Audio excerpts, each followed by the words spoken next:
You ever work your tail off for something only to have someone else take the credit? Yeah, that's how this story starts. I'd been with the company for 5 years. 5!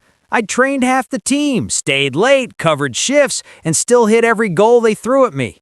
Everyone knew I was the guy keeping things running smoothly. Everyone. Except my boss, apparently. His name was Greg. Mid-40s. Shiny suit, shiny forehead, and a talent for taking other people's achievements and selling them as his own. He'd mastered the art of managing up, kissing just the right amount of corporate backside to look like a genius. So when the big promotion came up, senior operations manager, it was supposed to be mine. Even HR basically hinted that it was a done deal. But Greg? Oh, Greg had other plans. 2 days before the decision, he calls me into his office. "Hey, buddy," he says, doing that fake friendly smile that makes you want to throw your coffee at the wall. "I need you to polish the presentation for the board meeting. I'm swamped." I stayed late. I fixed the charts, rewrote the slides, made the whole thing shine. It was my work, my numbers, my strategies. Next morning, I walk into the boardroom and there he is, presenting my entire plan like he invented it in the shower. I sat there in shock as the execs nodded, impressed, calling him a visionary. And then I hear it. "Greg, congratulations on your promotion." I swear, something inside me just cracked.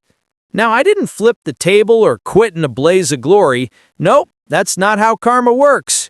Karma's slow, methodical, delicious. So I congratulated him, even smiled.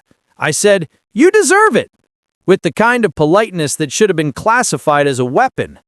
But that night, I made a plan. The thing about Greg was he wasn't smart. He was just loud and lazy. He relied on me to make him look good.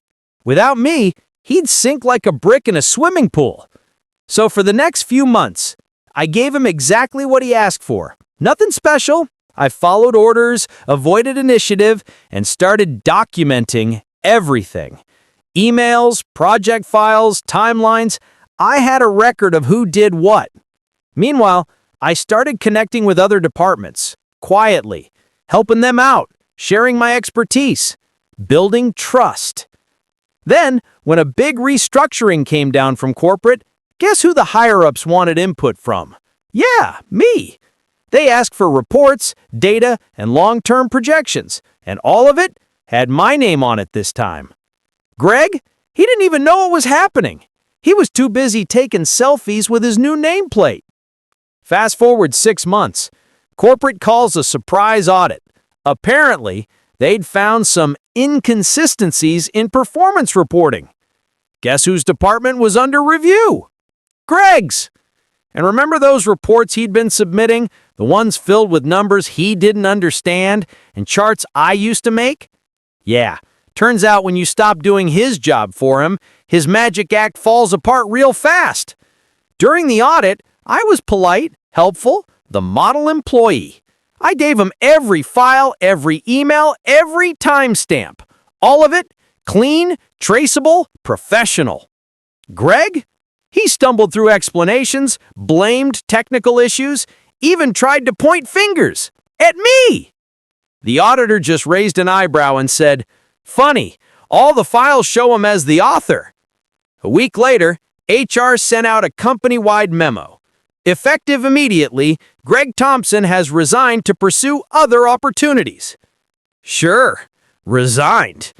And 2 weeks after that, they called me into the conference room. Same long table, same blinds, same fake plants. Only this time, I was sitting in Greg's old chair. They offered me the position, with a raise, and a team. I accepted, of course, but the best part wasn't the paycheck. It was walking past Greg's empty office, seeing the faint outline of where his nameplate used to be, and realizing karma had perfect aim. Sometimes revenge isn't loud. Sometimes it's just quiet, patient justice, served with a smile.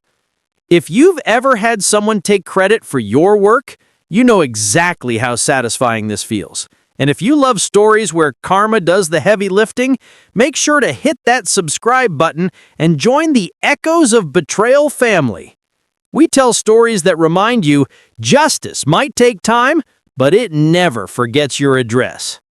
So yeah, he took my promotion, but I took his job. And honestly, I think I got the better deal.